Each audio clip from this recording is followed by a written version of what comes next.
It's in cars just like this one that you can now send a text message with the touch of your finger using your voice. Who shall I text? Live in Hamden, Alana Perrotta, QNN.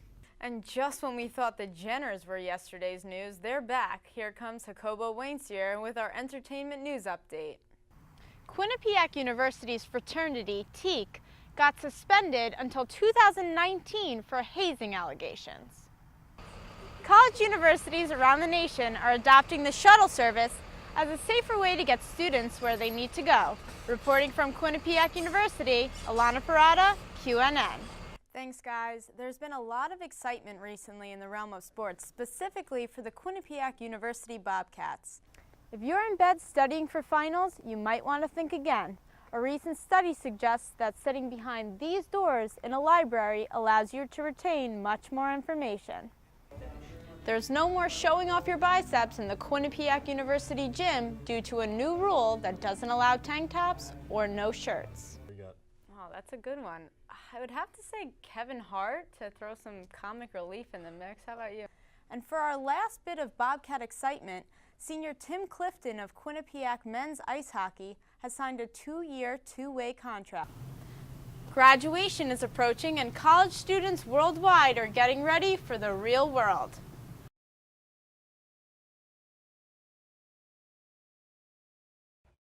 Janessa and Victoria. So students have been in and out of workshops and lectures all day. As a matter of fact, right behind me in this building, the last lecture is taking place and it should be wrapping up momentarily. The Black Lives Matter Symposium is a day-long event that began here in the Student Center at 10 a.m. and will continue until 5:30 p.m. The day is separated into hour-long workshops for all to attend, including student presentations, faculty workshops, and guest lectures. Kimberly O'Neill of Quinnipiac University's English Department shed some light on the event. This symposium is the culmination of a semester-long interdisciplinary course. It's IDS 300, Black Lives Matter. It's taught by a collective of faculty, but organized by Professor Sasha Turner and Philip Cunningham. Students who took IDS 300 were some of the many who came out to the event. Senior Daquan Stuckey talked specifically about what he believes this event did for the black community on campus. There's not many blacks on this campus, but we're going to show them that we still see you, you know what I mean? You're still here. And though our numbers may be small, you still carry the same presence as the white community here. So Quinnipiac does a great job with that. For any students interested in taking the Black Lives Matter course, contact Professor Philip Cunningham to find out more about how to get involved. Live outside the Student Center, Alana Perrotta, QNN.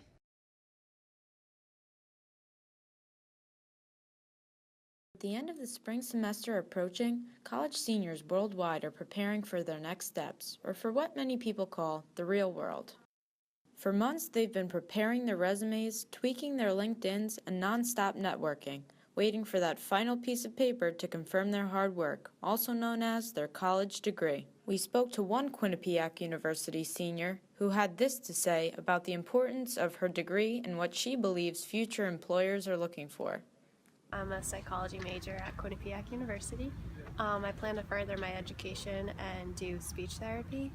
And I'm just hoping that my future employers see that I've acquired the skill sets needed to do really well in that job in that Quinnipiac. My degree here at Quinnipiac really gave me that opportunity to succeed. Now, this study lists potential employee qualities in order of importance. Communication and teamwork have consistently been listed before technical skills and knowledge related to that job. So this raises an important question. Are college seniors focusing too much on having a degree and having specific skill sets? We spoke to one Quinnipiac University professor who may hold the key to success that all graduate students may be losing sight of. Here's what he has to say. Even the best CEOs talk about, give me somebody who can read and write and communicate clearly over somebody who apparently has mastered the principles of business organization. Give me somebody who's a communicator, and I'll train them in what my business does. I hear that over and over again, and the research bears it out.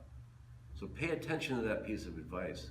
So as this professor suggests, and as the studies show, this, along with a hard-earned degree, is truly the key to postgraduate success. Alana Perrotta, QNN.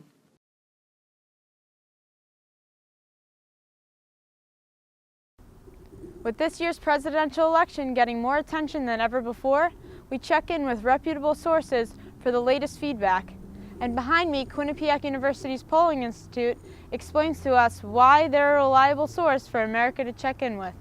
Our polls usually last approximately 7 days, and then all the results, the numbers, everything is checked here, and then we release all the results to the media. But just how exactly does the QU Polling Institute go about getting these polls and numbers to be so widely seen and known? Denarum has more. The birthday method is our way of choosing the person that we want to speak to, and in order to have an equal number of male and female respondents. Some of the questions that we ask that others might not are kind of if you believe that the candidates that are running are honest and trustworthy, and that's kind of a big question to ask because it gets to the bottom of why people are or are not voting for a certain candidate. We monitor the interviewers, especially the first night after being trained, to make sure they are doing everything correctly. We have gotten comments from a lot of the respondents that we call that they are very happy to answer our poll because they say that we do such a great job and we're nationally known, and they've been waiting for a Quinnipiac poll to call them. Stay tuned for Quinnipiac University's poll results after Connecticut's primary that's just 2 weeks away on April 26th. This is Alana Perrotta, QNN.